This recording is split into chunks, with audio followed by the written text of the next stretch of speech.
You're dialing me?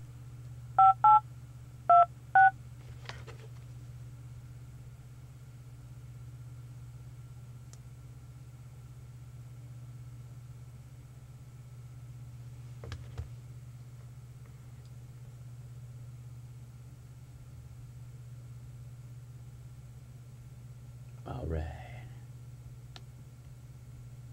Ahem.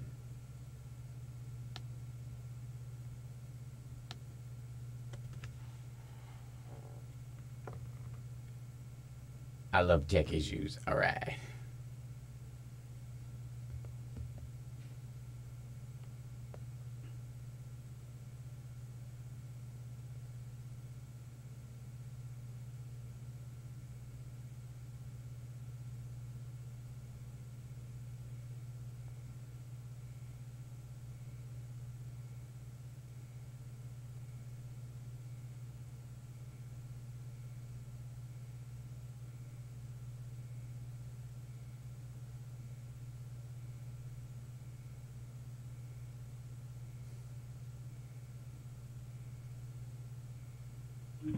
Hal, can you hear me? Hal, Absolutely. Can you hear me? Yeah. I cannot hear you back yet. Check. I can hear you. I can hear you. Yes. I can hear you. I can hear you. Hal, I got you. Can you hear me? Yep. Can you hear me? Yeah, I got you back. Okay. Great. Okay, cool. I'm going to hit your intro in 15 seconds if that's cool. Yeah, it's great. Thanks. Okay. Sorry about the wait. No worries.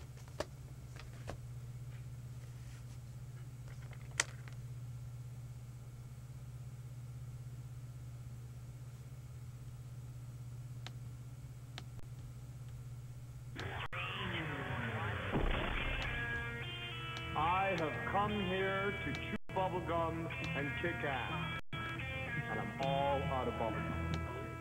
Things are going to start happening to me now. Live exclusively for WCPT AM and FM in Chicago and streaming worldwide at chicagosprogressivetalk.com. Standing up and speaking out, here's Hal Sparks. All right, you primitive screwheads, listen up. To do the vibes. Welcome to the show. I'm sorry to say there's been no news this week. Nothing of merit went on either a foreign or domestic or even anything going on in entertainment. They're just I've come up dry. I looked all week to see if anything was actually occurring. And Johnny, were you able to find anything this week? Are you with us yet? Yeah. Okay, gotcha. He's Johnny will be joining us soon. I think he's still out looking for news. I'm of course being ridiculous because this is one of the highest news cycles of any August kind of ever. And there's going to be a bunch of things we're going to be talking to. Katie Speak is going to be joining us at the end of this first hour to talk about a myriad of things, not the least of which is sort of this blind dismissal of women on behalf of the right. It's getting to the point where they've just stopped even trying to pretend or pretending to try. And I want to touch a little bit on the CeeLo Green controversy and the weird follow-up about somehow invoking God and Jesus being your get out of being a jerk free card. This happened initially last week and early into the week before it started to build. I'll explain that when we get closer to that actual segment. But it has a lot in common in some ways, at least in the defense area, as the Bob McDonald response to the verdict and his quote coming out of the courthouse this week. Where and I want to wait till Johnny gets here to kick into that too. There's a couple of points where maybe I just want to raise the standard for what that means. Maybe, I wouldn't count myself among the most religious people in the world, which is probably why I would want it to be held at a higher standard. It's much like police behavior and the behavior of people who hold elected office. The varying degrees of what you do in your private life or your own private attitudes versus what you actually do in the office, and can you mix or separate the two accordingly in those moments? I think I hear a rustle of Johnny Million. I think I do. But so that being said, we are headed into the midterms, and the president just announced, as you know, this morning, as I was coming in, that he is going to hold off making any moves on immigration reform, the steps he can take on his own, until after the midterm elections. And the prevailing mythology, it seems, in the press about whether or not he would do this, and if indeed when he did it, what the effect would be and what the purpose would be, was that he was protecting red state Democrats from having to defend any action that he would do. This is the generic thought form, is that in the case that he would enact some sort of protection for Dreamers or allow people to serve in the military and have that be a pathway to citizenship, to shuffle certain people who are in the works to the front of the line, other things that he could do. I'm not saying these are the things he will do, but there's a vast, array of things that he could actually, on an executive level, do. The general mythology is that the reason he's not doing that is to protect red state Democrats from their red state challengers and Tea Party attacks. And this, in certain states, there's a general Hispanic xenophobia, and he knows supposedly. Which is very contagious. Yes, it is. It is. It can be. And welcome, Johnny Million. How are you, brother? I'm doing well. Thank you for your patience. Oh, not at all. We were having issues dialing in. It was a big to do. But we're here, and that's all that's important. That's right. We're here for the people. That's right. Telling the story. So what I was saying, I don't know if you caught. I've been listening for a bit. Okay, great.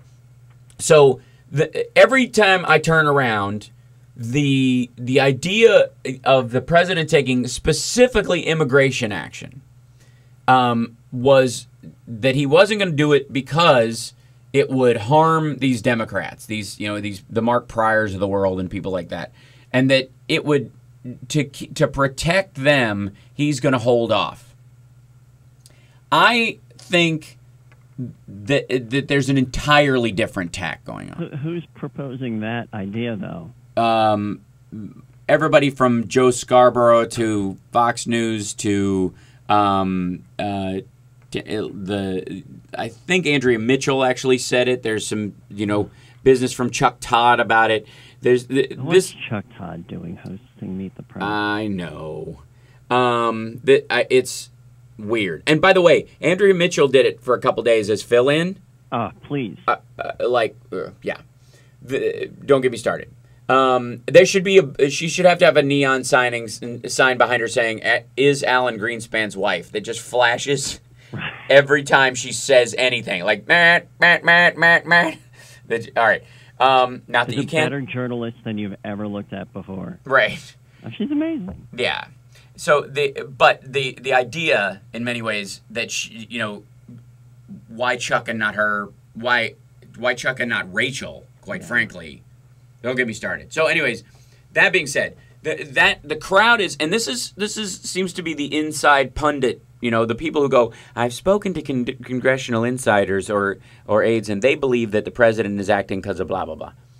I completely disagree. I think what he's doing is calling the bluff of both immigration activists and the voters that support them, and saying, look, I can do all this and kind of let the pressure off before the midterm elections.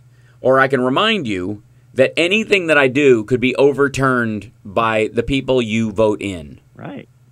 So how about this? How about you go out there and vote and make it and take it to the streets and actually go through don't leave it on my doorstep as an executive action. Congress to go on record about something during an election year. Exactly. Yeah. Oh my God. Yeah. That gets old. Yeah. It's so stunning to me that there's.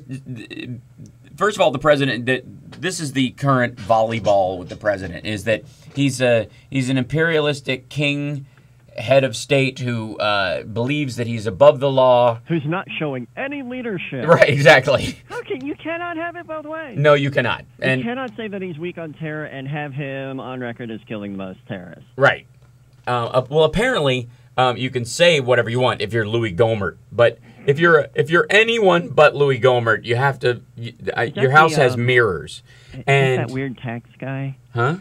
Louis Gohmert? No, I'm thinking of somebody else. He's the really goofy, like, he's of all the weird kind of conspiracy theory-ish, right wingers within the right wing of the right wing side of the GOP. Louis Gohmert is everything but, he's occasionally, it seems he's this close to saying that we let Benghazi happen to cover up Roswell. Right.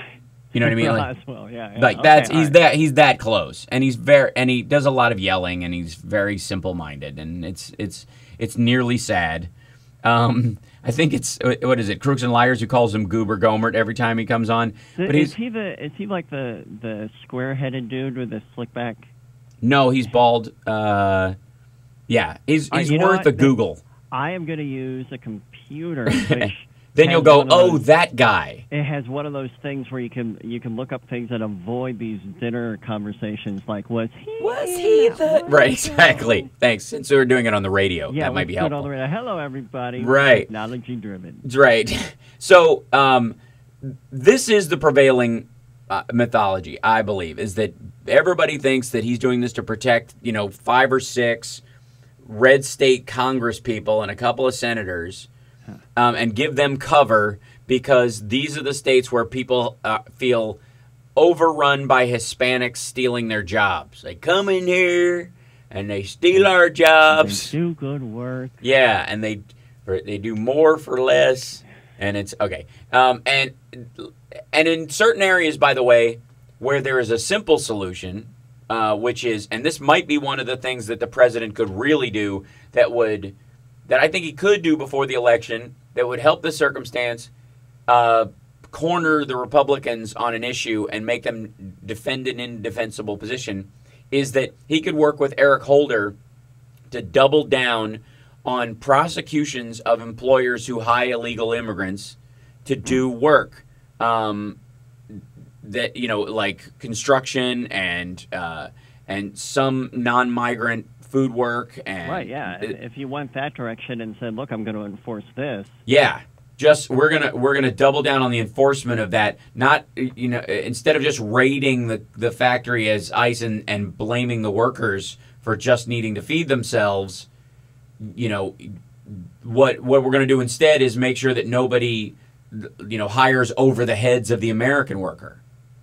And this is, to me, I think that's a functional thing he could do before the election that wouldn't capsize the content of what he's trying to do. But I really do believe that the president is holding out any major executive action because it would let all the activists that will be motivating people during the midterm elections off the hook. How do you mean? Well, they would go, okay, any pressure that's taken off, like I'm going to arrange for. I see. Yeah, so I'm going to be like, something's being done, and then they wouldn't be pressing as hard. Exactly. Gotcha. And I don't think that's untoward as a statement. I really do think that's there. Let's take a break. We're way over the break, and when we come back, we're going to be talking to Katie Speak at the bottom of the hour, and then you wanted to talk about this, and I want to talk about this weird Bob McDonnell referencing the Lord as he walked out of the courthouse, and in many ways, me out, man. I feel sorry for you Christians who actually get it right. Right, and the CeeLo Green. Did you see the CeeLo Green tweets? No, I saw the only tweets I saw were what's her name, Jenny Johnson. She's pretty much just like one of the snarkier tweeters out there. Right.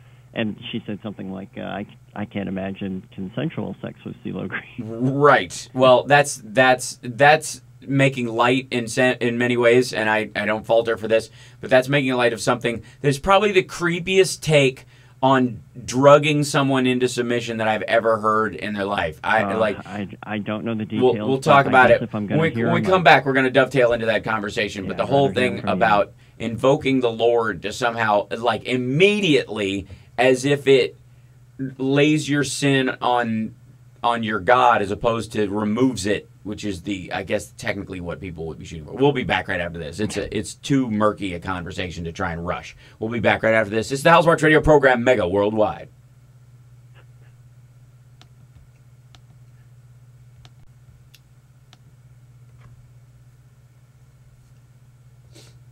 I just got a text from Katie Speak saying that she can't.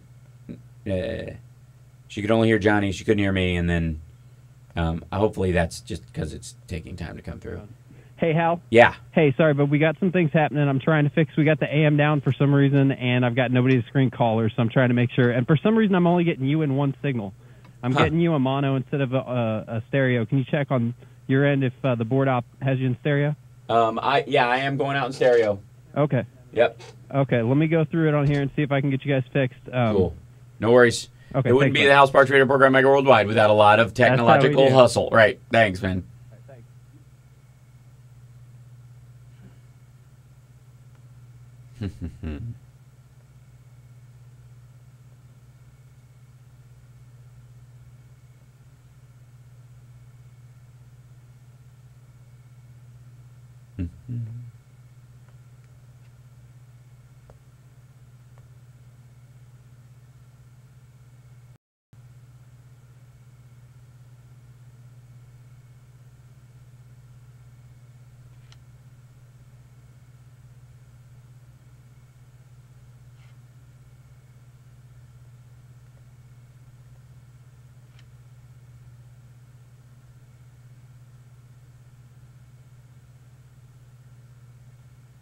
Hal, this break's going to be about another minute and a half just because I'm fixing that problem. You got it.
Hal, coming back up in 20 seconds after this commercial. Cool.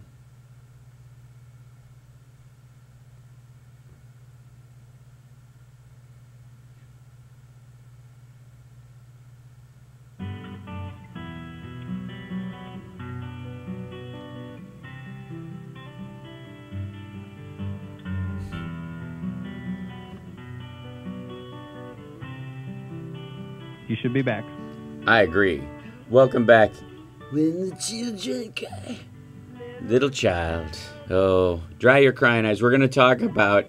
By the way, in this country, we have a long history of emotional, psychological, and political denial about both sexual violence and sort of a combination of women lie a lot about it or use it as a manipulation point. Some women rape easy. That's right. That's isn't that one of the CeeLo Green's songs? Wasn't that the B-side to "F.U.," which was his big hit? I hate all of this because "F.U." is really one of my favorite songs. It's charming. Hey, believe me, having some sort of talent in the arts or being good with numbers does not preclude you being a decent human being. Yeah. Unfortunately. Ugh. There was a big an R&B star accused of multiple counts of child molestation over the years, and don't say R. Kelly. Had number one hits more than I think the Beatles were. I can't recall his name right now. Used to wiggle his knee and grab his crotch a lot. I can't. I think I'll think of it later. Cool. Anyways, I think he was cool. Point being that we have a long run of people going, hey, well, she was asking for it. She was wearing a short skirt. That kind of nonsense. Which you got Wisconsin Senator Ron Johnson. Kristen Gillibrand, Senator Kristen Gillibrand, opened up about some sexual harassment that she'd experienced, amongst her colleagues and certainly in the political system. And Ron Johnson challenged her to name names, which was like, I don't know, yeah. But at this point, he goes. There was a point where you to ruin your career. Right. He said he oddly enough, he's got a history of this. There's an article in Crooks and Liars about the fact that he went way back in 2010. He opposed the Wisconsin Child Victims Act, which was a bipartisan bill that would have done what several other states had done, which was eliminate the civil statute of limitations in sexual assault and rape cases involving children. In Wisconsin, people are barred from suing over child sexual abuse or rape after the age of 35, which is a totally arbitrary cutoff that makes it harder for victims to seek justice and hold abusers accountable. So if you come to terms with it to a point where you can take action and you're 36 years old, then it didn't happen. Yeah, you cannot sue. Okay. You cannot do anything about it.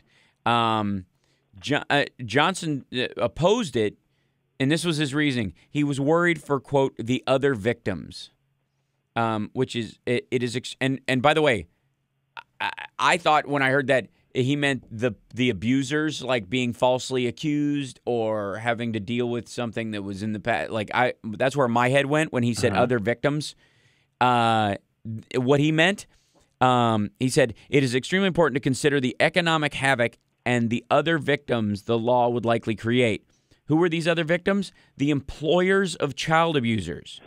Who will speak for institutions and corporations that condone child abuse? Ron Johnson, that's who, giving voice to the voiceless. He actually was worried that people who employ child abusers, once that person gets sued, or that corporation will lose a good worker, or will find that because they were aware of it and they, perhaps aided and abetted it, that they might be the deep pockets behind the action, right? So, wow, I'd love to see that. Like watching House of Cards has really it has jaded me in a big way. I know it's fiction, but it just all seems way too feasible in the way a lot of the conversations work, and the quid pro quo that has to go on, but you don't realize just how deep it can go. What's that conversation like? Right. When you're like, all right, okay, no, I can see why I would go to bat for this kind of thing. Well, curiously enough, why have that big? I mean, that's an odd angle to choose, though. You know what I mean? If you're going to defend it, go, you can make the case, even whether you agree with it or not, someone could verbally make the case that they disagree with anybody doing it after the age of 35 because by that time you're a mature adult and you should have been able to come to the terms with it, and you should have been. And after that, you could just be, jumping on a bandwagon if it becomes hip to sue somebody. That is a decent, defendable argument. Right. That's a discussion to have where you're like, well, you really did have a lot of time, a lot of opportunities, and the area, the sort of circumstance around you has changed enough where you could get support for it or whatever. Whether I agree with that or not, it's still a more measured discussion. Yeah, it's a measured approach to that thought form. This is what really went down. Then we got to take a break. A report from John Jay College of Criminal Justice found the Green Bay Diocese had received credible and actionable reports of at least 50 clerics that were molesting kids. And while Johnson sat there testifying, the diocese was being sued for covering up the crimes of John Patrick Famy, a former Green Bay priest sentenced in 2004 to 15 years in prison for molesting 2 young brothers and defrocked in 2005. But it was back in 1978 when the boy's mother had told the diocese bishop Aloysius yeah, really, wow. When you started with Aloysius, I was like, here we go. Aloysius Wikilso, that Feeney had molested her 2 sons. The diocese convinced the mother not to press charges by promising to remove Feeney from any possible interactions with children. Instead, over 30 years, Feeney was moved around to 18 different parishes where he continued to abuse children. Like a buffet. At the time that Johnson was arguing that the reason you shouldn't allow this Wisconsin to join all these other countries in passing the Wisconsin Child Victims Act, he was serving on the finance council of the local Roman Catholic diocese at the time. That specific John Jay College of Justice, that was, they found out that he was actually sitting on the financial board of the Green Bay Diocese. Yeah, so there's no conflict there. I get it. Okay. No, and so that's his defense is, why should we have to do anything about it? All we did was shuffle the guy around. We didn't do any of the molesting. Holy moly. And we worry about senators just kind of helping corporations dump toxic waste. Yeah. Which, isn't this what the diocese is doing? Isn't this the toxic waste of their business model? Yeah. Is that, we do have occasional, it may not be arsenic, but we do have a pedophile priest. But instead of putting it, doing with it what the law says, which is turning him in, which would be if you're looking at arsenic or toluene or all these leftover petroleum byproducts that happen when a corporation digs for oil or some other thing, or mercury or what have you, they could, put it in a real facility and make sure that it doesn't leak into the groundwater. But to save money, they don't, and to cover their butts and make sure that they don't have any bad press, they just shuffle it around. Well, that's exactly what the diocese was doing with this toxic waste of a priest. And they thought it would be able to live in that kind of container for how long? Yeah, and well, apparently until the victims were 35. Thank you, Senator Ron Johnson, for making a stand so that the diocese could just run out the clock. If we shuffle this guy around, maybe we'll make it hard to find him. Okay, we'll be back right after this. This is the House Sparks Radio program, Mega Worldwide.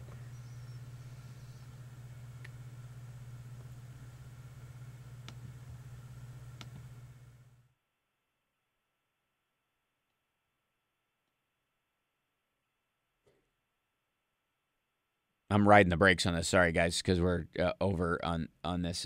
So let me know what how we might still be on now. Oh, we are? I thought we were going to break. Yeah. We were thinking about a break, and then we've got a. I want to time it out so everything works. Yeah. I know that we're trying to squeeze everything in, but we got some some excitement going on because it is the House Sparks Radio program.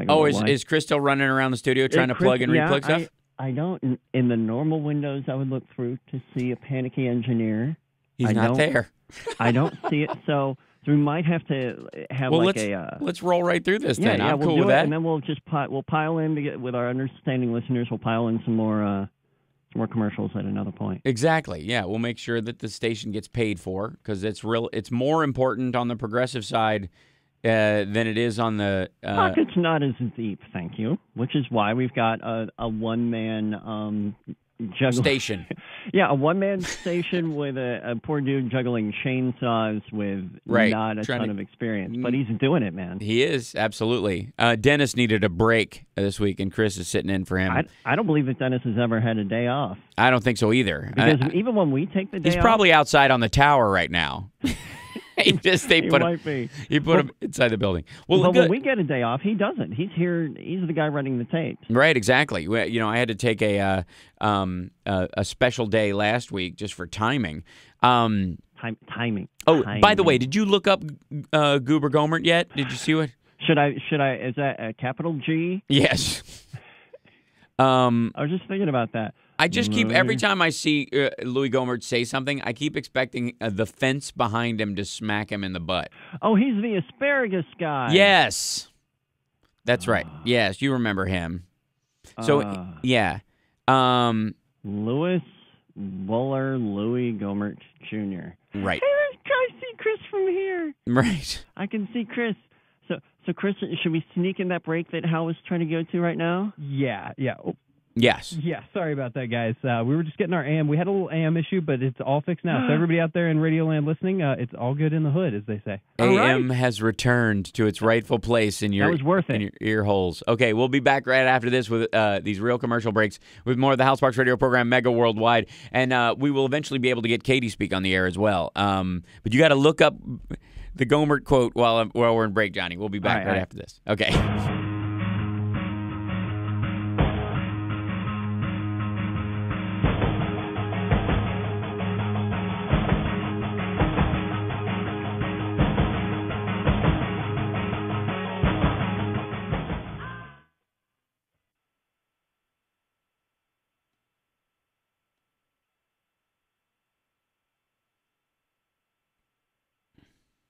All right, Hal, we're all good. Thanks, bud. No worries. And Katie tried to call in, but she couldn't hear anybody but Johnny and all that kind of stuff and couldn't quite get through. So hopefully she'll be able to call back I guess we could technically take her in the next break and kind of blow through to the end of the hour, I guess, if we want. Okay, that works. I think she might be calling in now because I see a phone line lighting up. Excellent. Okay, thanks.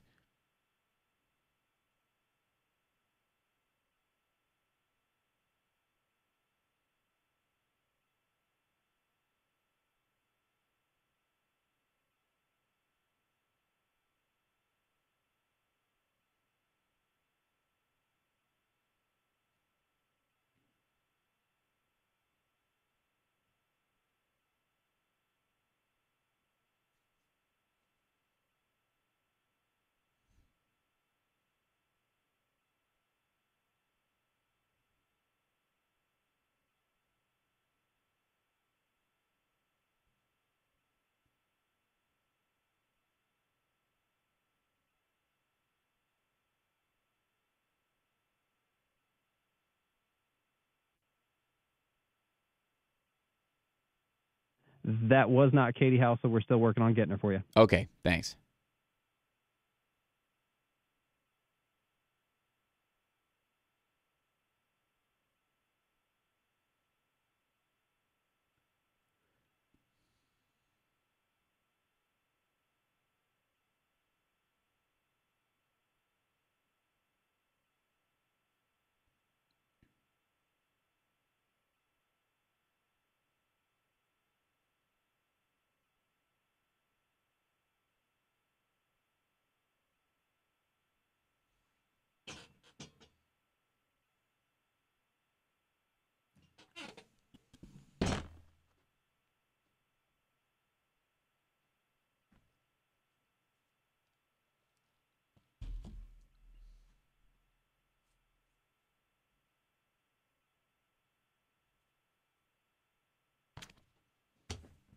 One minute, Hal. Cool.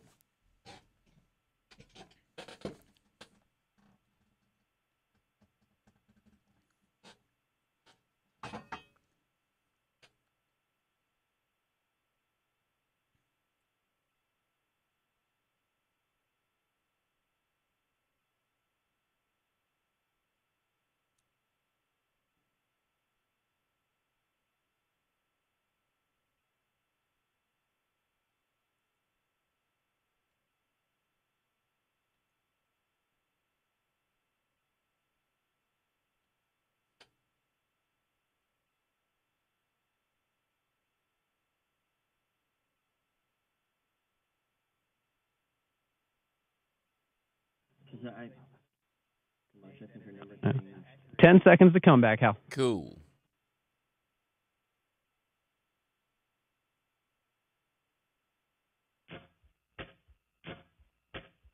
This is Tom Hartman, and you're listening to the Hal Sparks radio program, Mega Worldwide on Chicago's Progressive Talk, WCPT. That's right, the Hal Sparks radio program, Mega Worldwide, one of the few places where you can hear Tom Hartman's voice and AC/DC at the same time. I love that. I do too. I just heard Shakira cover this song, and it's not good. Oh, I don't know why anyone would think that would be. Well, I was watching her cover it too. Okay. And I almost forgot how bad it was. Oh, I see. Because she dances. Right, and you're like, hello. I'm like, look at her. Is there so music beautiful, now? and yet I've lost all my other senses. Maybe that's the trick. That's the trick of pop music. If our outfits are bright enough, you won't hear the flat notes. And that weird vibrato. She sings a little like a goat, but a very pretty goat. But a very beautiful goat. Oh, yeah. So, Katie, if you can hear us, call back. Yes. Yeah, Katie, you can call in now. We fixed the issue where you can join us now. We're going to solve all that. Now, it is not surprising, by the way, and by the way, the reason I kind of put this in the context of a senator in particular, in dealing with this kind of weird disconnect on the part of the Republican Party in both women's rights and women's issues. And by the way, as a caveat, let me just state openly that are there women who take advantage of the system? Are there women who make false allegations of crimes of every sort? Are there women who defraud the welfare system and have a bunch of kids and raise them on the state's dime and when they're perfectly capable of working? Of course there are. Yep. Yes, we know this. But the percentage of those people is small enough that it does not warrant the ignoring of the needs of the people who do actually need it. That's the reality. And especially when you come to like rape and sexual assault, then the number of sort of manipulative or phony accusations that happen are minuscule compared to the number of women who don't even report real assault because of fear, both of retribution from their attacker or the community itself, which is a really gnarly one. Like we've had, teenage girls committing suicide over the last year because of towns ostracizing them, and they were bullied because they came out against the QB1. Right, exactly. You can't. Sports is more important than anything in our little town. So don't. Yeah, right. So that because that exists, like the 7 to 12% or 2% or 0.5% or whatever of false charges that may fly every single year aren't enough to ignore all the other attacks and pretend that the rest of it doesn't happen, which is exactly what. Unless it's convenient for you. Right. He's exactly what Ron Johnson is talking about. And we're in the context where control of the Senate is going to be pivotal. This election is arguably about that. It's about the control of the Senate. Vote. Yeah, exactly. This is a stunningly important election. And again, I want to encourage everybody that I know most of the people who listen to the show are going to vote. Yep. Give somebody a lift. Offer to drive people at your office. Say, we're all going to go at lunch and vote if you want to join in. Yeah. And have a couple people go with you. We need to keep talking about this. Yes. Just different options to get those votes where even if you're not in a state that might have something that is making the front pages. Yeah. If you keep showing in the numbers that you are there to be represented, then even when it doesn't seem to matter, it's going to matter. Right. It becomes, and because all election, they always say all politics are local. Right now, all elections are national. Right. Because it's like news. Your local news is talking about what's happening in Jordan and in Syria right now. Right, and when your local paper goes under, like Rachel is always grinding into our heads, is when your local paper goes under, the local scandals don't go away.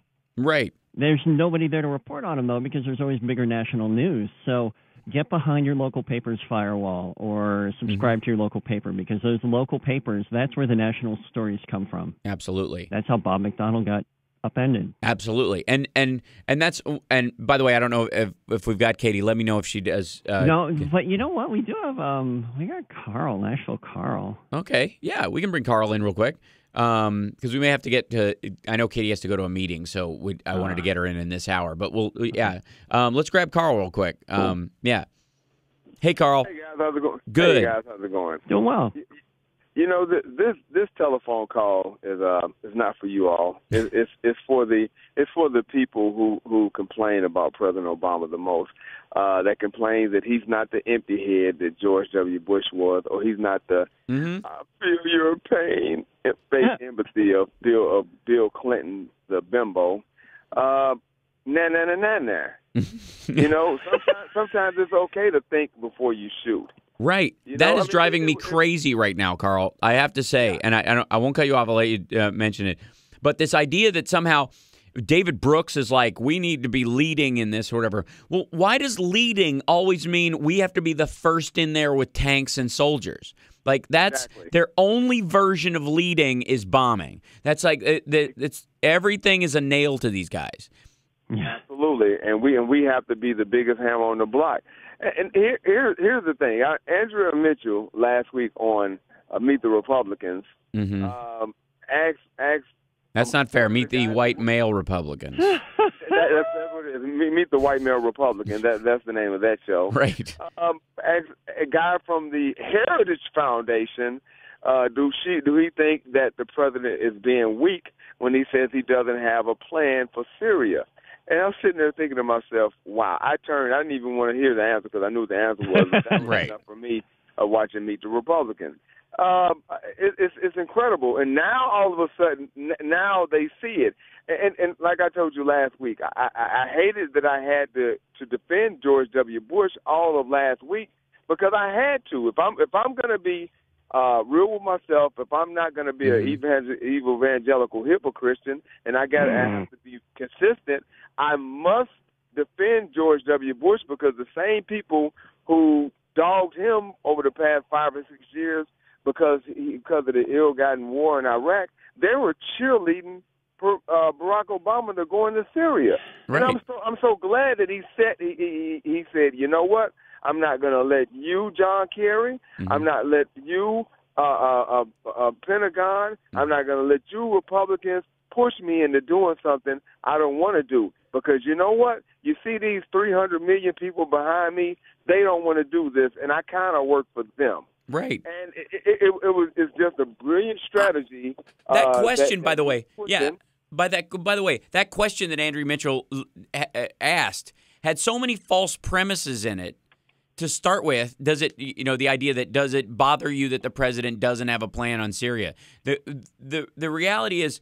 Wait, Andrea Mitchell, I thought that she was different than that. No, not really. Wait, where is she coming? Not really, no. Well, even Chris Matthews. Did you see Chris Matthews going on about first of all, the Ferguson cop story? Like there was this thing where anybody who brought up that there was something hinky about the Michael Brown shooting, he would push them to what charges would you file? What are you saying that this cop did? Do you have any evidence that blah blah? And you're like, dude, please. No. That's like saying, and nobody was able to shoot back. What evidence do you have that an unarmed guy gets to be shot because he's running anywhere? Where's your taser? What's going on? What's the rest of the story? Why hasn't the incident report been released? None of that was convincing to Chris, but somehow you had to present a legally airtight case from an abstract, pundit's point of view before he would even let the conversation move forward about the militarization of the police. And because there's still this tough guy factor that we all kind of dovetail behind, especially when we're scared.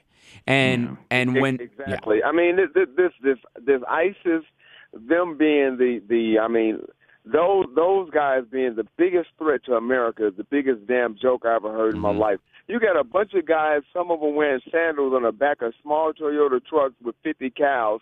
That's a threat. No, we have nuclear weapons aimed at us right now. That's the biggest threat. I mean, it's amazing how the drumbeat, it was getting louder and louder and louder last week. You could barely hear yourself think. And I'm sitting there thinking, these are the same guys that cheerleaded on the Iraq war. These are the same guys that dogged President Bush out for years because of the Iraq war. Now they're banging the drum beats to go back to war in Syria. No. Right. No. And not just no, but hell no. Right. You can't do things like this. So I'm glad I appreciate that it. we have a commander-in-chief that's going to sit back and say, you know what, Europe, you know what, Middle East, you're going to take up this battle. We're not going to just jump right in head first into Syria like we did into Iraq. We're just not going to do it. And if that's being weak, then damn it, we're weak. And me and the other 300 million people that think like me are just weak behind the president. What do they have? Nothing but rhetoric. Right. Absolutely. Appreciate the call. I appreciate the call, Carl. Yeah, thanks a ton. Thank you know, you, it's Carl. funny. It's almost like you want to respond to the people in that situation going, how long did it take us to get to World War II? How long did we sit on the sidelines of World War II and watch stuff shake out before we made a decision tactically that we could actually have an country advantage? ablaze. They what? They had to set this country ablaze before we did anything. Right, exactly. And you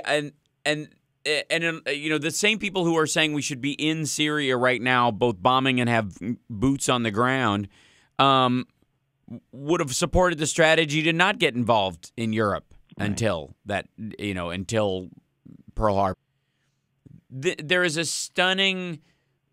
There's this idea that somehow I believe, and I think it's certainly seeded in racism and a sort of political narcissism that we are the solution to everybody's problem, Right. and that the only delivery system for that solution is tactical, conventional, or nuclear. That's it. That everything else takes too long and requires too much deliberation. And we can't. 3 days. Right. I'm mad now. Why does he keep wanting to think about it? What's to think about? We just need to get in there and start handing out weapons to people we don't know. Right. And that's McCain's whole thing. You know what's weird is? And he waits around long enough so he can say, I told you so. Right. About what though? Like he wasn't even right about the people he was talking to, some of whom have joined ISIS. That's not what he would tell you, though. Well, of course not. His hindsight is excellent. You know what was weird is I had a moment where I was actually believing in the secret in a very full-throated way, because the attention span, the kind of dashed attention span of the American public mixed with the info speak of modern news made it so that it was as if the American collective consciousness created the black Muslim guy named McCain from San Diego who joined ISIS. Like, you know what I mean? It's that human being sounded like a mishmash of everything everybody gets wrong about the news. You're exactly right. Like, it's like we burped him out of our brain. Like, what? Who's? He had to be created. He had to exist. I thought the black guy was the Muslim, but McCain likes the rebels, and he wants to arm who? Is the beard even long enough? Yeah, right. And so, poof, this guy just like appeared out of the ether. And interestingly enough, there's the big news right now is that England went on they raised their terror alert after the beheading of James Foley. It would be rough to be England right now. Yeah, but they ratcheted up specifically, and there was a bunch of people on the right, especially, and a few weak-kneed Democrats saying, why haven't we raised our terror threat? Why we need to raise our terror threat as well? This is a serious threat against the American way of life, and blah blah blah. You're like, dude, they raised their terror threat because the guy who beheaded him had a British accent. That's it. And he was a rapper. Right. That's true. Well, and we should have done. Then Detroit should have raised its. One would think. Yeah. But the point I'm trying to make is he had a British accent. He was obviously either a British national or somebody who had lived there for a time. And so they had to do some weeding. They had to raise their terror alert because that's what gives them legal justification for carrying out, their version of warrantless wiretaps and the like. Right. They have to be at, threat level magenta. Or now, am I inventing something that I read that when I said that he was a rapper, like this guy, I think he really was a rapper. Really? Yeah. Okay. Maybe. Correct me if I'm wrong out there, interwebs, but what I read was that this guy was kind of like a medium C celebrity who dropped off of social networking, became like a radical Muslim, and had like America had extradited his father for some kinds of crimes. Mm-hmm. And when they came and got him, like he apparently rapped about this, like he wrote songs about it, and so like that was his motive. I'm going to try to find that link and send it to you, but I'm getting the old breaking of a branch sign from Mr. Chris over here. So right, we got to take a break. We do. We're at the bottom of the hour. We're going to try. I know Katie has to go to a meeting, so we'll try and see if she can join us at the top of the next hour. And I think she's in that meeting right now, man. It could be. Maybe she can come in after. Who knows? But at the very least, we're going to talk about how all this affects the election. There is an election coming. And it is not a foregone conclusion. One of the problems with all the polling is that people start acting like it's a done deal. It's not a done deal. Not till you vote. Not till you vote. We'll be back. That's Romney. Yeah, exactly. He's going to be running again, looks like. Oh, Yay! boy. Yay. Okay. It's the House Sparks Radio program, Mega Worldwide. We'll take your calls at the top of the hour, too. 773-763-9278. We'll be back.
I'm Ed Donahue.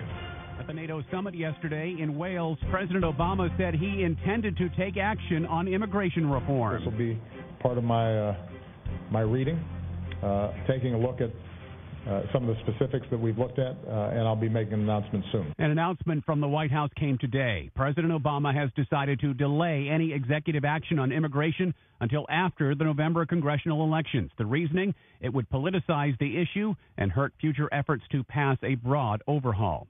An evacuation order for 300 homes is in effect near Yosemite National Park. A wildfire has burned about 300 acres in central California. A number of fires have broken out along a wooded bike trail in Sacramento, California. We've been dealing with it all summer long. So right now our focus is acknowledging the fact that we've been getting these fires. We know that there's transient and homeless people living within these areas. That's always our concern right now. A lot of times these folks don't know that there's a fire coming their way. That fire official spoke to KCRA-TV. Meantime, a fast-moving wildfire in Corvallis, Oregon, has forced the evacuation of more than 200 homes. High winds and rough terrain are making it very difficult to contain the fire. The search continues off Jamaica for the small plane that crashed yesterday. The pilot had been unresponsive after taking off yesterday from Rochester, New York. An uneasy ceasefire appears to be holding in eastern Ukraine. The AP's Peter Leonard traveled in an area around Donetsk. Along the southeastern coast of Ukraine, the highway, which has been sort of scene of battles over the last few days, is now a fairly large no-man's land with the government troops stationed a few kilometers east of the city of Mariupol, which remains under government control.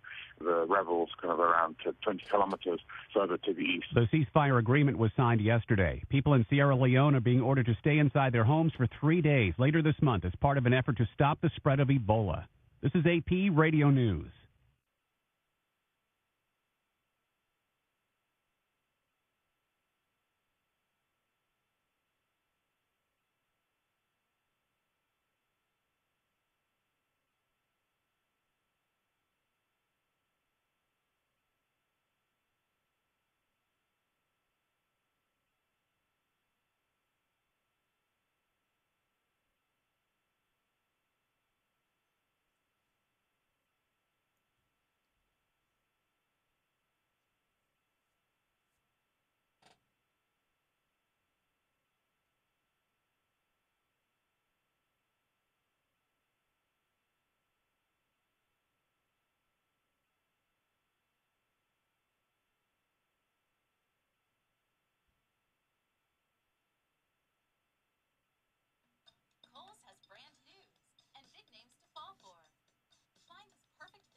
3 minutes, Hal. Cool, thanks.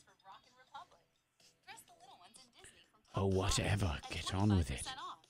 And find kids' Fila shoes for $29.99 each. Athletic shoes 10 to 50% off. Plus, save even more when you shop late Friday and early Saturday. Find great brands at small prices. Thursday through Sunday. Find your yes. Kohl's. And a man responsible for the 2009 shooting rampage at Fort Hood that resulted in the death of 13 people wants to become a citizen of the Islamic State group, the group formerly known as ISIS. Fox News obtained a letter written by the shooter, Nidal Hassan, addressed to ISIS leader Abu Bakr al-Baghdadi, and the letter said, quote, I formally and humbly request to be made a citizen of the Islamic State.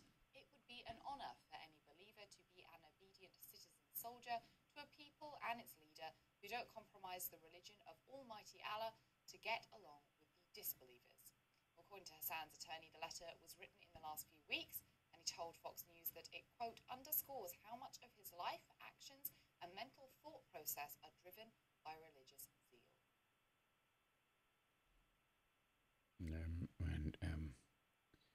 So that's fun.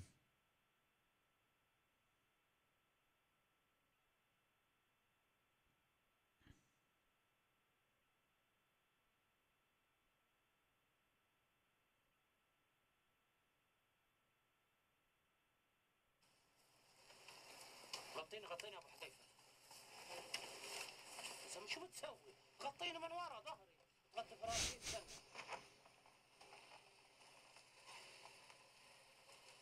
اطفي الموتور وتعال. انزل. لقينا صيدي. ما مبين نازل لحاله تخوفوش، تعال. 60 seconds. Cool. تعال حبيب بابا، تعال تخافش، تعال قرب. من وين انت؟ لبنان. انت لبناني؟ لبناني. تقرب لرامي عياش؟ ولا بعرفه. انا اصلا بحضرش تلفزيون، حرام. انت بشارع الجميزه؟ لا، من الحمراء. حمراء. تعرفها ابو حذيفه زمان كنت قبل ما اصير تعتوش كنت اقضيها في شارع الجميزه. ابوي شو في موزه. بس شارع الحمراء احلى. لا الحمراء قلت فاشل. قديش صلاه الفجر؟ كم ركعه؟ 30 seconds. Okay.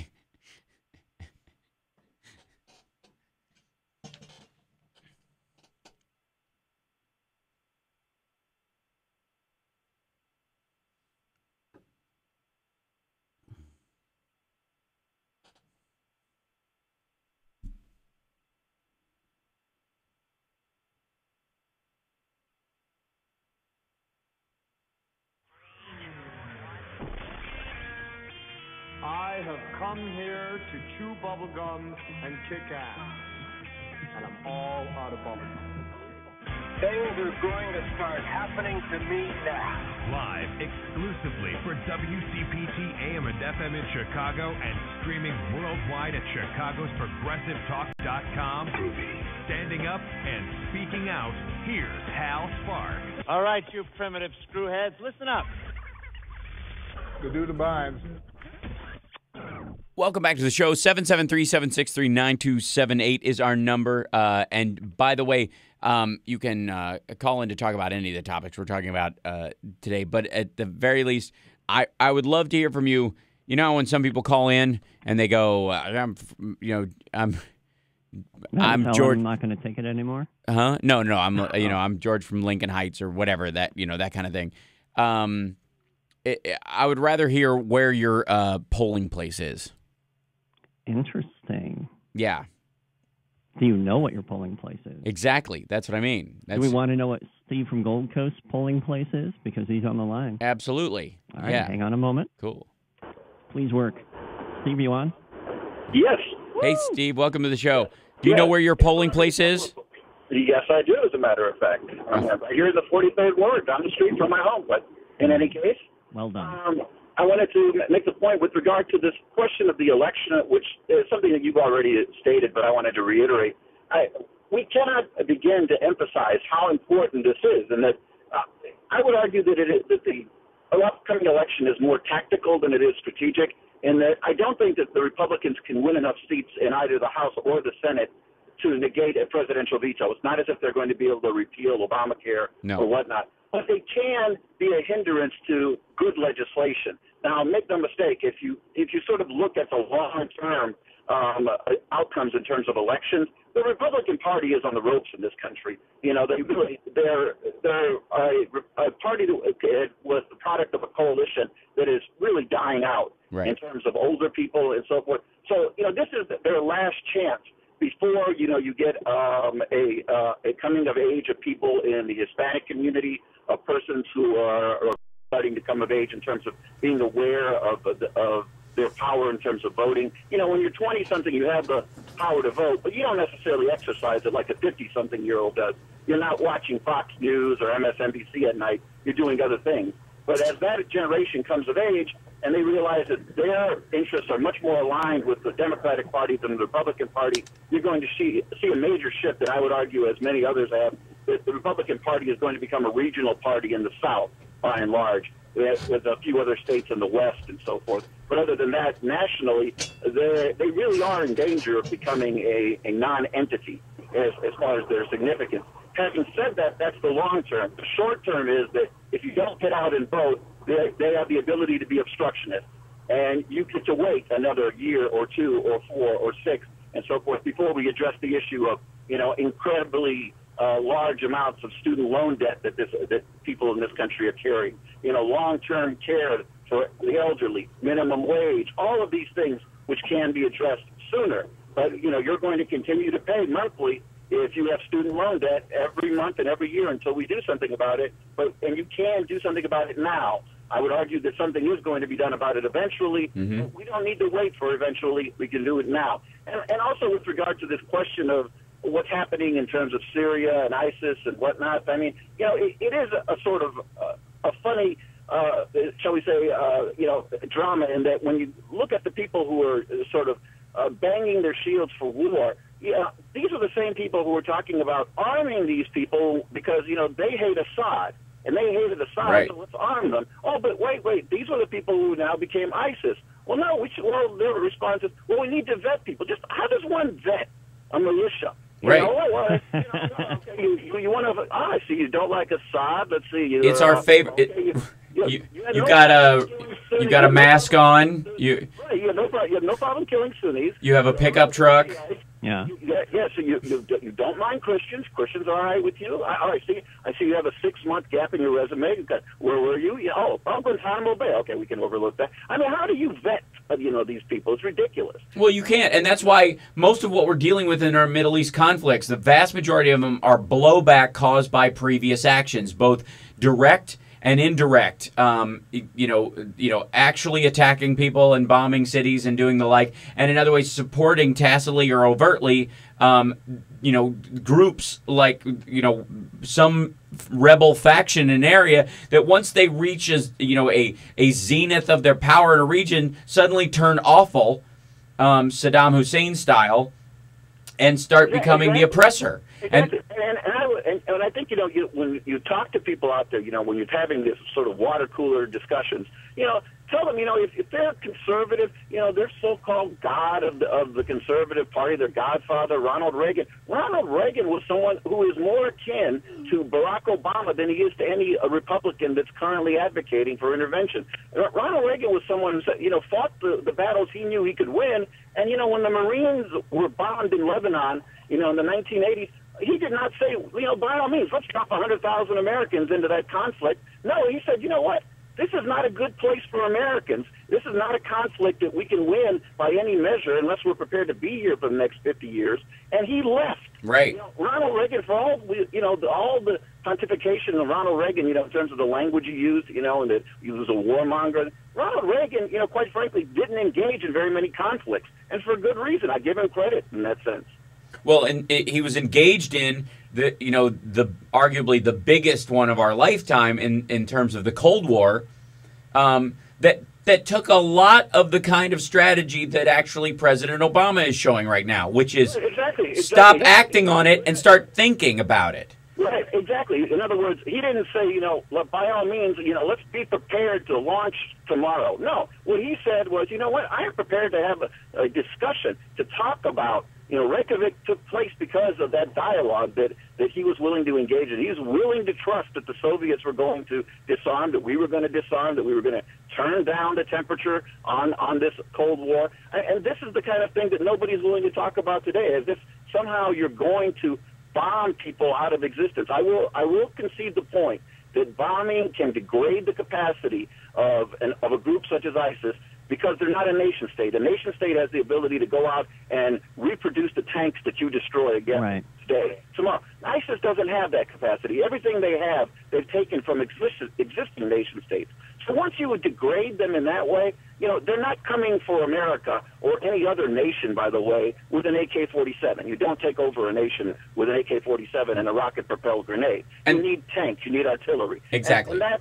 And that's not something that they can reproduce. And the normal source that they would get it from, as far as our quote-unquote enemies or non-allies in the region, which is, I think, more of a better term at this point, it would be Iran.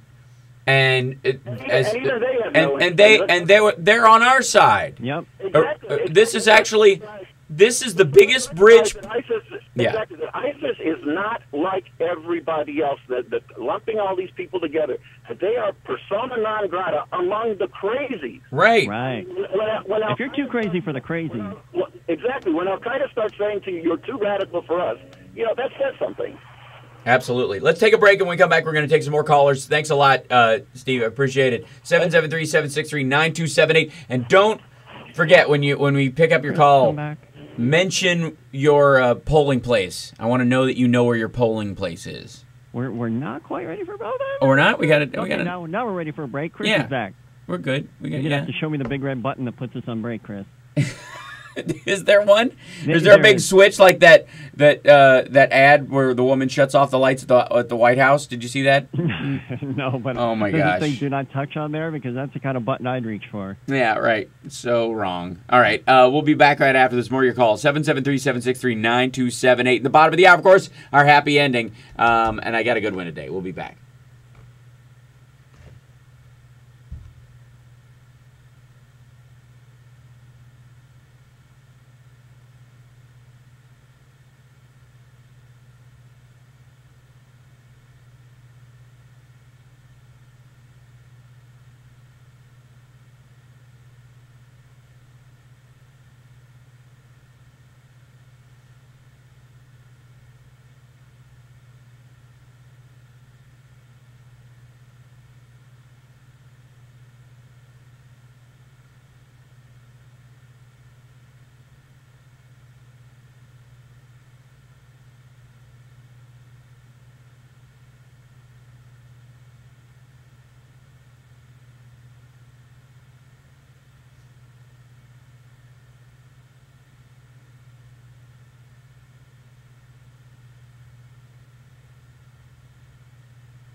One minute, Hal. Cool.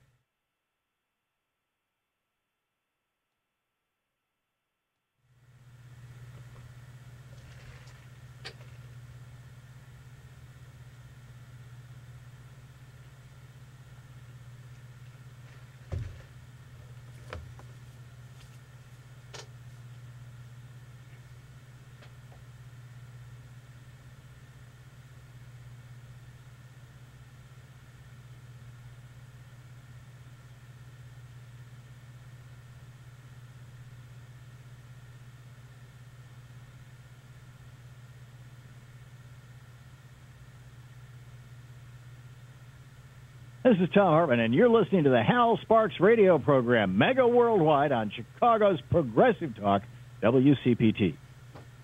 Welcome back to the show. We've got a couple more calls, but before we take them, I want to tip something that we'll talk about after the break, the next break, a little bit, which is that the weapon of choice by the vast majority of by a big swath of Muslims who are dealing with banana peel, please be banana peel. No. It's not. Although it's close. It actually is very close. You're very close to being right on the money. It's satire, Daily Show style, hardcore satire. They are actually filming skits and writing jokes about the Islamic State in a way to basically, shame and deflate the organization, because the fear and the elevation of false piety is the point of control that these folks have. And so by cutting them to pieces using language and comedy, it undermines their machismo and credibility. And I'm going to share some of it with you after we take a couple more calls. But I want to get to those first. So let's go to who do we have on the line? I say we go to Scott, who I believe knows his polling place. All right. Hey, Scott, welcome to the show. Man, Hal, I'm so glad to talk to you. You say the number a little too quick. Slow down once in a while. Oh, sorry. I'll tweet it. Remember the last four are WCPT. Right. Go ahead. Okay, yeah. So I'm registered at my kid's school is the polling place. It's Woodbury. It's Roselle, Illinois. It's just outside of Chicago. All right, Roselle, nice. I live in Genoa.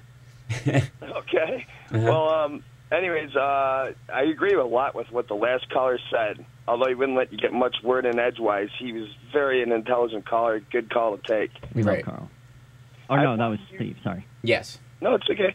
I've watched Talk Soup since I was a younger man. I'm now a little bit of an older man. Right. I'm ashamed to say that I've only voted 3 times in my life, once for John Kerry and twice for Obama. But at least I woke up and started participating on board. Yeah, and I love your. You started voting when it got scary. Yes, exactly. My wife put out a bunch of decorations for Halloween, and I actually had Rest in Peace, Bush and Cheney gravestones out for decorations. It didn't go my way, but it was funny nonetheless. I kind of ticked off a couple of neighbors, but so what? That's what makes good neighbors, no, besides fences. All right. Anyways, I'm a big fan. I love metal, too. I've got a lot in common with you. I wanted to ask you, I loved listening to you when you were a guest on Stephanie Miller and used to be on Wednesdays. Right. Why are you not on there no more? Is it a scheduling conflict, or it was always I operate at the I forget what the statement they used to say at the pleasure of the president. Right. I'm here at the pleasure of the president. I'm just no longer there at the pleasure of the president in that regard. It was more just I guess on their side, time for me to go. So that was that. Really there isn't much more to it than that. You're a loss. Well, thank you. I appreciate that. And John Fugelsang and I are actually going to be doing shows together. We've been working on this plan for quite a while, and it looks like it's actually going to start happening. He and I did shows called the PSR Tour, Politics, Sex, and Religion. On the radio, then? Pardon? Are you going to be more regularly on the radio then? Well, I do. hate having to wait just till Saturday when I got the time to listen to you. Cause I love watching and listening to you, man. I appreciate it. I'm actually, because I shoot Lab Rats, my Disney show, and I'm directing this season too. The idea of doing 5 days a week would be nearly impossible. But I do feel like I certainly have enough content to do the rest of the week, and sometimes I feel a bit because the show does not stop during the commercials. No, it doesn't, and I keep trying to shoehorn everything in this 2 hours, and then I'm like, we have this scattershot show because we haven't been able to address these things all week as they go along. Maybe one day, but it'll be more of a transition into another format for my career. Right before I run for Venice City Council on the LA board. on Venice seat on this LA City Council, then LA Mayor, then California Governor, then President. When I start be the next Sal Franken. Yeah, when I start that trajectory, I'll be on the radio a lot more before I have to quit the show because I'm running for office. I'll just make it. Okay, wait, Thanks. one more thing. Yeah. Also, are you gonna be in Chicago? Or do you still do stand up or anything like Yeah, that? yeah, I do. I'll be doing the main stage. I'm not sure when the date is. I want to say it's going to be November sometime, but we will know very soon. Is there a website that I can look it up so that I can HalSparks.com. I have a calendar on there, so whenever I post that, and if you follow me on Twitter at HalSparks, I will always post those dates. Awesome. Thank you, brother. I appreciate it. I really do. That's awesome, and I'm glad. I've been a big fan of you for a long time, and I've been looking to get on the radio with you for a long time. You say that number so darn fast. I'm trying to be a professional. I've been handled a little bit over the years. Right. That's my attempt at being a radio professional, because everybody I've ever done, when I filled in for Steph or when I would do radio shows or whatever, everybody whips that number out so fast, because I think it's their way of keeping people who aren't ready to be on the air from being on the air. I think that's the trick. Now I'm realizing it. Shouldn't be. Yeah. But I appreciate the call. Thanks so much. And let's grab one more call before the break. Talking to you, man. I'm so happy to finally talk to you. Yeah, absolutely. Cheers. Okay, Johnny, who else do we got before we, because I want to, Jordan? George. Okay. Hi, George. Welcome to the show. Hi. I very definitely know where my polling place is because it's in a building 3 doors down from where I live. It couldn't be easier, and yet people can't find the time. I don't understand. And, okay. I've been a regular voter since I became eligible for the first election after I turned 18. And voting is such an extraordinary privilege that so many people have given their all for that it's sad that so many Americans don't see it that way and that they don't stay informed and they don't vote. Be that as it may, I'd like to make a lighthearted programming suggestion. Okay. One of the things I look forward to most of all in your show is the happy ending. Yes. Because as you constantly remind us, we all need and appreciate a happy ending. It's true. But I do miss the old original lead-in that you had. We'll throw in the long happy ending, the happy song? I am happy, you are happy. Yes, let's right. be happy together. Yes, the Garfunkel and Oates version. Yeah. There's nothing wrong with the one you're using now. I mean, it's fine, but maybe you could just put the previous one in the rotation every other week or something like that. It would be fun to listen to because those two ladies are They're very genius. Yeah, I totally they're agree. kind of taking off right now, too. Yeah, they are, actually. They're having a heyday. They're welcome. Cool. And then I'm sure you had a secondary point beyond that. Oh, yeah. Because I know you, George. The fact that the Senate's in play and the fact that we lost the House is part of a particular and a larger problem. The first one is that President Obama is simply not a brass-knuckled, steel-toed boot, a political attack fighter. Whether it's by choice or he just doesn't have that kind of genetic makeup, I don't know. But it's a larger problem for the Democratic Party in general because the Republicans are clearly more ruthless, more aggressive, and more adept at eviscerating the opposition than we are. If you read the books that came out after the 2000 election, you find that Al Gore didn't know how to fight. Nope. And Tom Hartman has told us constantly about the caucus room conspiracy that happened on the night of Obama's first inauguration. Right. And if Obama and Joe Biden and Dick Durbin and Nancy Pelosi, right? Pelosi didn't understand in their guts, in their hearts and their souls who these people were and what it would take to defeat them, then we're in a whole lot of trouble. And it doesn't appear like they've learned. And Obama is sometimes clumsy and lead-footed, like last week saying, I don't have a plan for dealing with ISIS. But you're supposed to say, our strategy is a work in progress. We're having ongoing discussions, and we're examining all the options, and we're consulting all the experts. It's a fluid situation full of complexities and people who we don't really know, and it will take time to study. But at this point, after 5.5 years of a presidency, to say, I don't have a strategy, you're just giving the Republicans the ammunition to blow. I have to agree with you there. Right. Yeah, I think in his mind, when he was saying strategy, he meant a military one, and he was speaking in the context of the question that he was asked about a specific military strategy that is a military one, not what we don't have a plan to deal with them. We don't, we're not constantly involved in stuff because that's clearly what was going on. I think he answered the question he was asked, not understanding the ramifications of how everything he says is going to be dovetailed. He's being cross-examined as a hostile witness every time he speaks. Mm-hmm. And I think occasionally he doesn't really realize it. Because I don't know that you could. I don't know that you could constantly live that way. Eventually, you're just going to try to speak normally, and it's a hard one. But I think the problem is that the best defense is a good offense, and I wish Obama would steep himself in the rhetoric and the speeches of Franklin Roosevelt and Harry Truman, and maybe he'd get an inkling of how to strike out at and fight the Republicans. You have to attack them all the time. You have to keep them back on their heels. You got to knock them to the ground and keep them there. And he just doesn't seem to have the inclination to do that. Politics is blood sport, and he just doesn't seem to want to mix it up. Well, interestingly enough, I think his strategy has played out over the time. We've had this argument many times about a lot of different theories and a lot of different, both bills and actions the president has been trying to get off the ground or working on for quite some time. And from that, he's still had an amazing amount of measured successes, considering the Republican fight against him, considering exactly what you're talking about.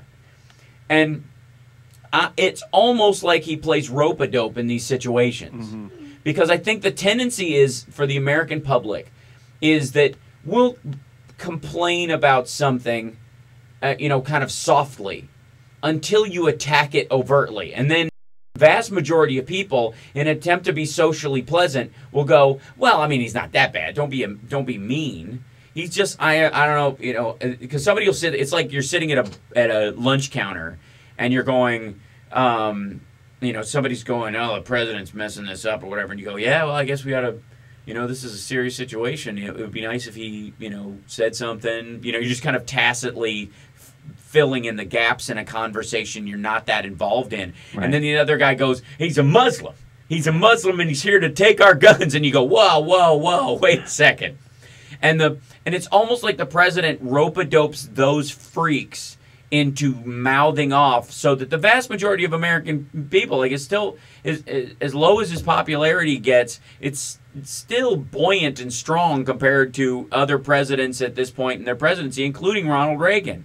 So he's obviously not screwing up the way we think he is because we're so minutely focused on it in that regard. In regard to the voters who need to be motivated to vote, and that's the sticky part, is that he needs to be a little more, I think, the campaign Obama that drives people's, that puts the fire in their belly to do something good for the country that, was initially there during the campaigns. But I appreciate the call. We got to take a break. I've been riding brakes all show, but I appreciate the call. And I think you're right about fighting. It's just how is the question. We'll be back right after this. It's the House Sparks Radio program, Mega Worldwide.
Yeah.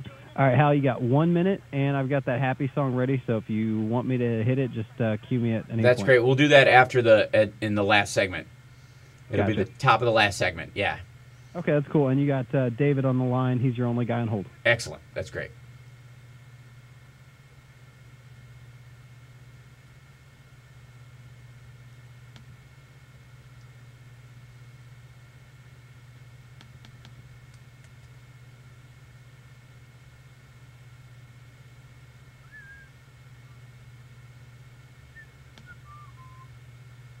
Yeah.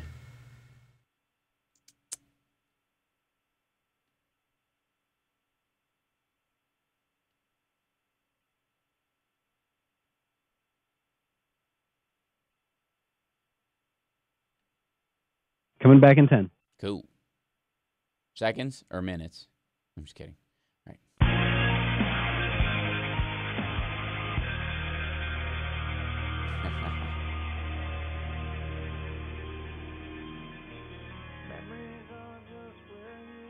Welcome back to the show, everybody. It's the Hal Sparks radio program, Mega Worldwide. We got one more caller on the line. Who do we have there, Johnny? We have David, and Cool. the caption reads, David loves Hal. Oh, excellent. Well, welcome to the show, David. You don't need to say that to be taken as a call. That can be actually ironic. But That's how I got on the show, though, David, so keep it up. I'm here. I'm in the car. I completely concur with the last caller. Ditto. Hal, continued success with all your endeavors. We appreciate your professionalism and journalism, and we'll see you at Mercy for Animal event, Gala in Los Angeles, Friday. That's right. I will be hosting along with Jane Velez. Yeah, Jane Velez Mitchell and a myriad of other animal lovers. I would be shocked if people the likes of Wendy Malick weren't there, who's always great and always at these kind of things. And that crowd is just terrific. Anyways, I appreciate that. And it's a great organization. By the way, and this is a side point, it almost fits in the happy ending, but thank you for bringing this up in particular, is at my stand-up shows, I always do meet and greets and take pictures. I always do that and always will. And the only thing that's different right now is that I have a little bucket on my merch table while I'm doing this that I ask for people to put $1 in. If they want a picture with me, just put $1 or any donation they want. And it goes to an organization called the Wild Horse Rescue Ranch in Phoenix, Arizona. And they save wild horses in the American Southwest.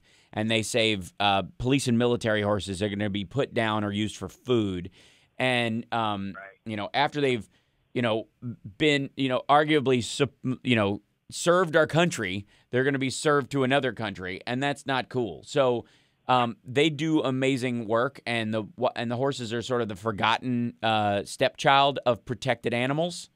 We all love them, but so we can't imagine them being hurt. So we don't realize or work to remedy the program and the problem. And the interesting thing is that the people like Clive and Bundy, these are the folks that are responsible for the killing of wild horses because they graze on federal lands, and these are the lands that these farmers use to graze their cattle, and they pay a fee, and so they argue that they need to cull that herd so that their cattle can have more grass. And then this guy doesn't even go and pay for the land. So he wants the horses killed in his name, but he doesn't want to pay for the land that he's actually using to graze when the horses were there naturally. It just drives me crazy. So anyways, if people don't have $1 to donate, after a night of buying 2 drinks and a dinner or whatever, that's fine. I'll still take the picture, but I always love when people do that. So I'm just throwing that out there in case anybody wants to come see me, in the next few shows, wherever I am. Right. But yeah, so go ahead. Continue. Here. Bravo. See you there. Absolutely. Thank you so much, and thanks for bringing it up. That's right. The Mercy for Animals 15th year anniversary gala is next Friday, September 12th. In Los Angeles at the London Hotel in San Vicente. If you're in the LA area and you have some money that you would like to donate by getting a table there.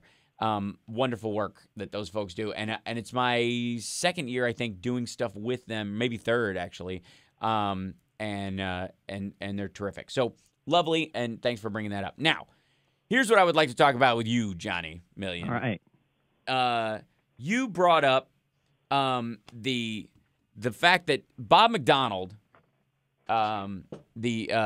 former governor of Virginia, who's just been indicted. He was just convicted on, I think, 13 out of 14 counts. Mm-hmm. Yeah, the only one they didn't get him on was lying to the bankers, I believe. Right, exactly, because he didn't need to. He knew them personally. They knew what he was doing.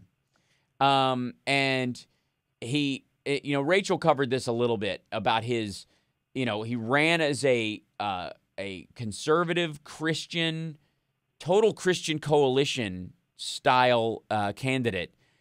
Family values, the whole deal. Oh, yeah, he went to that 700 Club College. Yeah, Liberty University, was it? Yeah. Yeah, yeah. So creepy. Oh, and so he goes there, and he's actually, he's running on the idea that we know what family is and you don't, and this is why gay people shouldn't be able to get married because they'll screw up marriages and for everybody. And if you behave that way, you are being ungodly, and you are damaging marriage by your behavior. Cut to, he gets charged. He gets indicted on 14 counts of fraud and taking bribes and all this other stuff. And his defense is, my wife is crazy, and she did all this, and I don't even talk to her, and we barely live together. And nobody on the jury seems to have bought it. They think it was a wink and a nod plan by wife and husband to make her look nuts and the victim so that they would kind of cut everything down and not convict them, think that it was just a mistake, and that her defense was going to be, I was like, he was just being nice. It wasn't about the governor. And he was like, my wife's crazy for thinking that this is okay. And that was going to be their defense. And it failed miserably, and they both got, they're both going to do, if Rachel's calculations are right, somewhere between 8 and 10 years. Right, and you can try to convey that that's what's going on, and then if you keep texting your wife, right, or you go on vacation with her during the lead up to the trial. There's just all sorts of ways to capsize that defense. Right, but here's the important thing. Gay people are going to ruin marriage, but the minute this guy gets in trouble for taking bribes, he throws his wife under the bus and starts to destroy his own marriage as a way of cutting his losses and protecting himself. So, straight up phony. Let's just understand phony. The Clintons are still together. But the conservative Christian who ran on family values, who's against gay people being able to get married, that guy put his marriage in a meat grinder so he could have something to feed the jury. This same guy, by the way, was offered a plea deal, which would have protected his wife. Yeah, and would have given him, he would have had to plead guilty to one fraud charge that would have allowed him to keep his law license, which I don't understand how that works. But what fraud charge allows you to keep your law license? Yeah, it was probably a cute one. Yeah, right.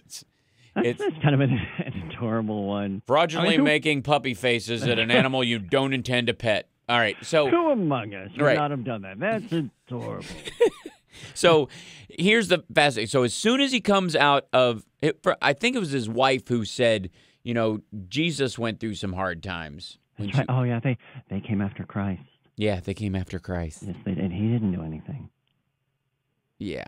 Before we get into the deep biblical ramifications of why they came after Christ, and in their minds, he did do something, in that they didn't believe that the Messiah had come, and he was claiming to be the Messiah, and in their time, that was a crime. And by the way, if anybody who acted anything like Jesus came back right now and said, I'm Jesus for real, this is the second coming, and you guys need to start, listening to what I said initially, and turn the other cheek, and love thy neighbor, love thy enemy as thyself, and do unto others as you would have them do unto you. The Bob McDonald's would be trying to change the First Amendment to get him thrown in jail. Oh, yeah. So, crazy. So, here's the thing. So, she comes out and she says, Christ went through tough times too. Okay, fine.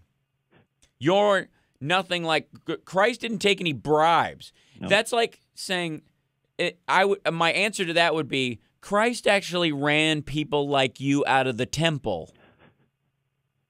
And did you ever get a good look at Christ's Rolex? Right. The one time Jesus got pissed, He got pissed at people like Bob McDonald, who were in the church using it as cover for exchanging money. Now, I would argue that one of the reasons why people used to change money in the church was because that was the biggest, safest building, and that a lot of people wouldn't cheat you if they thought God was watching. And so by doing it in his house, it actually protected them from thievery. Okay. And Jesus got mad and ran them out. I think there's always multiple sides to a story like that. That being said, so Bob McDonald says, I'm just going to trust in the Lord as he's coming out. Here's a good idea. Is that why you thought, did you trust in the Lord when you didn't take the plea deal? Yeah. And if so, the Lord has spoken. The Lord is saying, trust me, you need to go to jail. That's the reality of it. That's like, and when you trust in the Lord, what? Mm-hmm. I mean, it's mind-boggling because, and it's not like he's one of these kind of softer, around the edges, like I go to church during election season kind of guys. Like he's meant to be the real deal. That's one of the reasons why he put, he ran on that, why he went to, on Pat Robertson's show to launch his campaign. That he was counting on that, not just being his delivery system, but it's actually a reality that, he believes he's one of the chosen politicians. He's that whole, Rick Perry, George W. Bush, the Lord wants me to serve people. But then when he gets this dude just paying him to use the governor's mansion to sell his product, like vitamin, like, Vitamita Vegemin or something, and he's giving this guy help. He knows this is the most obviously illegal transfer ever. Like, hey, here's a Ferrari. Here's $50,000. Like it's suitcase type stuff. It isn't even like, I promise you a job after you do this when you leave the office, which Eric Cantor is arguably cashing in on that right now and not breaking any law, probably doing worse damage politically and socially and, to the country that way than Bob McDonald did with his silly little let the guy throw governor's parties to sell his little Vitamita Vegemin mix to everybody. How I would have loved to see that commercial with Lucille Ball. Right, and Bob McDonald. I don't mean that. Taking a swig of it and going, oh, Lord. Not to derail, but there is rare comedy, in my opinion, from that era that holds up. And that's it. When Lucille Ball is getting drunk doing this commercial because it takes multiple takes of her swigging this tonic, I lose my mind. Yeah. It is hysterical. Right. And that was one of the, at the time, a very direct, important, statement on people basically consuming snake oil. That was still a problem. People were selling a bunch, it was kind of like we have our Dr. Oz getting busted for certain things not doing what they promised right now. Well, that's always been around in some form or another. And at that point, I think that was a direct satire of something that was going on at the time. Sure. That there was some dude selling some sort of tonic and it was just brandy, Which, in Brandy's defense, is a hell of a tonic. Well, I don't know. I wouldn't know, but I'll take your word for it. I never really drank brandy during my drinking days, but I imagine it does something. It sounds like something a St. Bernard would bring you in a snow heap. Oh, exactly. That sounds delightful. Like, let me see that little barrel around your neck, boy. And I'll just keep you warm till help arrives. Oh, you're so sweet. And then you cut them open like tauntaun. Yeah, and live inside them like, I thought these things smelled bad on the outside. All right, we got to take a break. When we come back, it's the happy ending because we need one. And And why do we have a happy ending, John? Because we trust in the Lord. That's right. That's true. You got me. All right, we'll be back right after this. This is the House Sparks Radio program, Mega Worldwide. Happy ending coming up after this.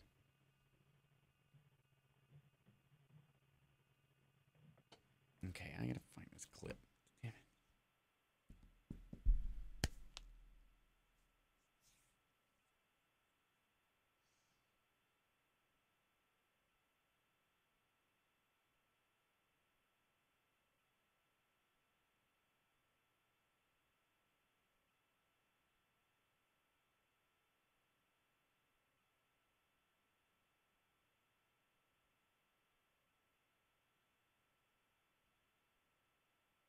Hey, Hal, here's a snake oil for pets coming up in this next commercial. Okay, nice. And we'll use the long happy song for. Okay, got it. Just shout at me when you want it. Okay. –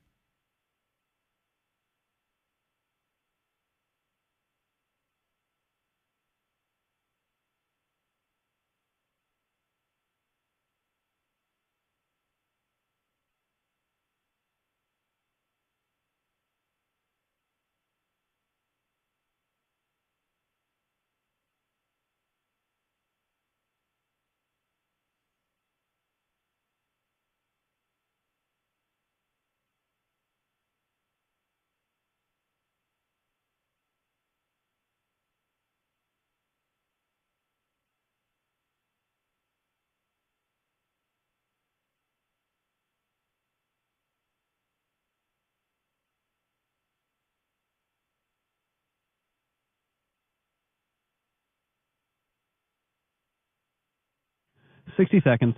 Cool. –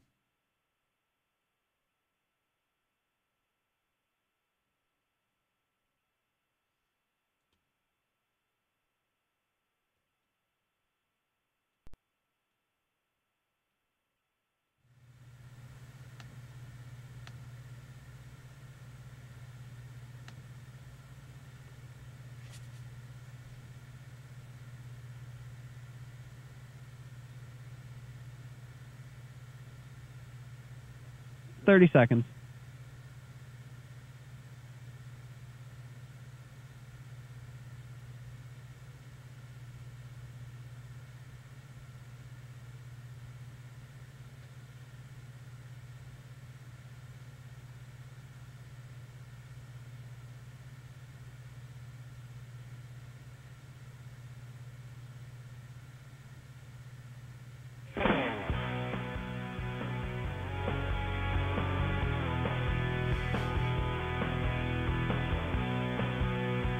This is Tom Hartman, and you're listening to the Hal Sparks radio program, Mega Worldwide on Chicago's Progressive Talk, WCPT.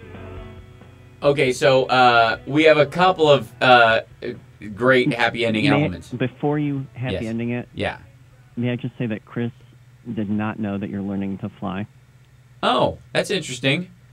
Yeah, he chose that he just song. magically did that. Yep. Curiously enough, with that plane, the unresponsive plane that flew, that crashed outside of Jamaica, and everybody's like, it's so shocking. And like, the more you listen to the story, it's obviously a case of hypoxia, which is like lack of oxygen caused by the pressurization issues in the cabin that make you. I thought hypoxia was like that weird dry skin thing. No. I don't know why I think that's funny. That's leprosy. They sound a lot alike, though. But but the reason the plane is they didn't have enough oxygen, and it makes you loopy, and it makes you think everything is fine, and you know there's a problem, but you underestimate the necessity to fix it. And this guy was at, I think, 28,000 feet in a prop plane, and was trying to come down. He should have come down to 10 to pressurize his cabin, and he wanted to come down to 18 and then 14. It was just odd. Anyways, in watching this, I was like, it was one of the first times I watched a news story about a technical aspect of something like that, and like now I know it because I fly. Yeah. Yeah.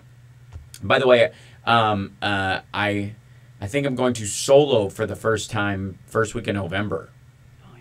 Yeah, flying a plane by myself without sidewalks, people. Without an instructor there to fix my screw ups, and it's really just basically southern part of Santa Monica and the northern part of Venice is where they because I fly out of Santa Monica Airport.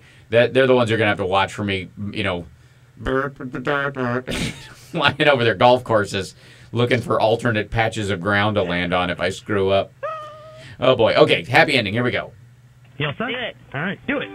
I am happy, you are happy, let us be happy together, whether the weather is cloudy or sunny. I will always be your funny honey bunny. I am lucky, you are lucky, let us get lucky together, whether the weather is cloudy or breezy. I'll be there to say, hey, come on, let's take it easy. 'Cause isn't it nice to have the friends that you do? And isn't it nice that the sky is so blue? And isn't it nice to say I love you, chugga chugga choo choo, woo woo. I am smiling, you are smiling, let us smile together, whether the weather is cloudy or stormy. I will still be there in the morning. I'll be right by your side in the morning. hope that you like cereal. Yay! Awesome. That is so awesome. Okay, so I've got a couple. So, Johnny, you want to start with one? We've already talked about mine. Okay. I just couldn't be more thrilled that that justice was served and that cockamamie defense fell to pieces. Yeah. Right. Because I thought you were going to say that he thanked the Lord. Man, just on behalf of the Lord, I'm glad he got thanked for something finally. I tell you what, man, rich white people invoking the Lord. You don't have it all together. As much as you think you do, and as much as you think you're in control, you're not. Yes. And my and you name can't... is Johnny Million, and I approve this message. Okay, my first happy ending comes from my girlfriend Summer, who is lovely, beautiful, and talented and wonderful. And who's worth being friends with on Twitter because she posts some pretty awesome pictures. Yes, she does. And a good deal of them, by the way, are us, canoodling. I apologize for that, but it gets a little weird. Yeah, but I see a lot of Hal's tongue. Yeah, it's true. More than I did in high school. And that's saying a lot. Yeah. That is saying a lot. A lot. Okay, so this is really cool, but she sent me this one because I hadn't seen it and stuff or whatever. But the Cincinnati Bengals player who was cut from the team and then brought into the practice squad in order to help pay for his daughter's cancer treatment says he now sees the move as a blessing in disguise. Devon Still had been cut from the Bengals roster, but they gave him they put him on the practice squad so that he could keep his insurance. Wow. Because his 4-year-old daughter Leah has stage 4 pediatric cancer. Wow. Wowee. And yeah, isn't that awesome? NFL did this? Yes. He said, I completely understand where the Bengals were coming from when they cut me because I couldn't give football 100% right now. His daughter has cancer, and he's... And so they cut the dude because he wasn't focused because of all the stuff going on in his life. But at the same time, we can't have you on the main team because we can't use you right now. But we will put you on the practice team and keep you there. And he goes, they could have washed their hands with me, and he said they didn't, and said they didn't care about what I was going on through off the field. It's like a blessing in disguise for me. As a member of the Bengals practice squad, he'll still receive medical insurance and a weekly salary. He'll also have to travel less so he can spend more time with his daughter Leah as she completes her treatment. He said, we're going to go battle with cancer. She's willing to put up a fight to beat it. And he had posted a picture of his daughter on Instagram. She's a beautiful little girl with her bald head, fighting really hard. She's going through her 4th round of chemotherapy. But the Bengals could have dumped this guy and just left him by the side of the road, essentially, but they arranged for it so that he would not lose his insurance and could stay. You folks in Ohio, you're pretty cool. There you go.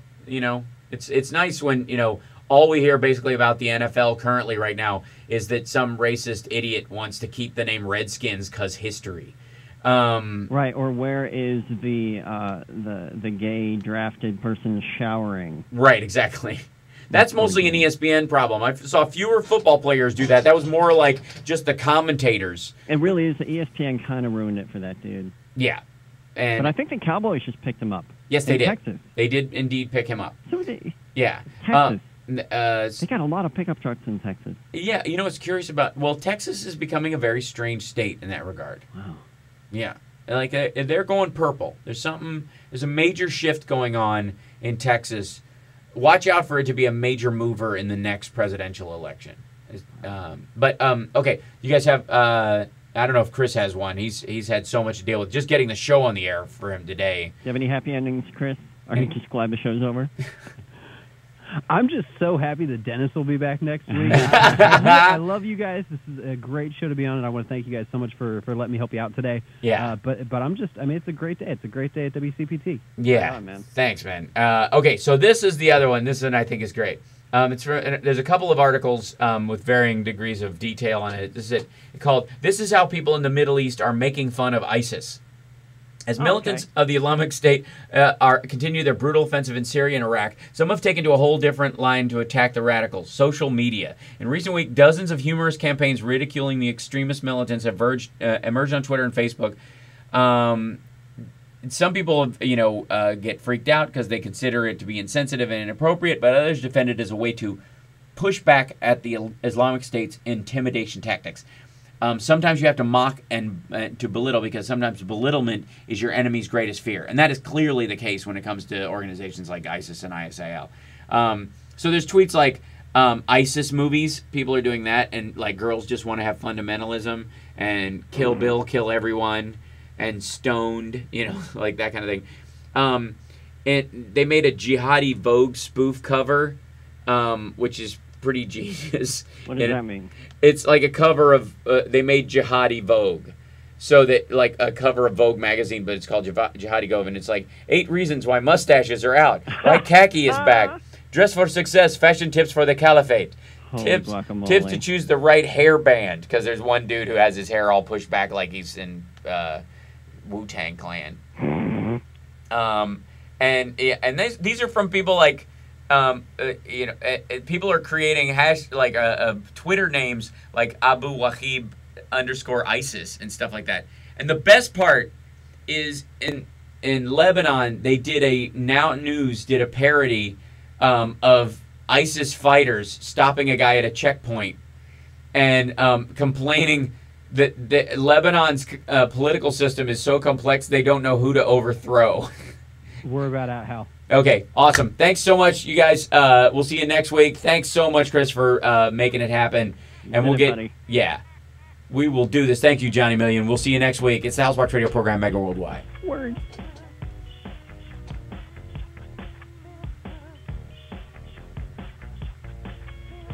AP Radio News. I'm Ed Donahue. Power crews are on the job today in cities like Chicago and Detroit. Hey, thank you, Hal. You did a great job, buddy. Absolutely. Thank you, man. Thanks for running around and clipping it all together. I really appreciate it. Oh, we do our best. Thank you very much, bud. Have a good day. I know. Thanks. Okay. Talk to you later. Bye. Of more than 75 miles an hour that caused about 2,000 down power lines. And so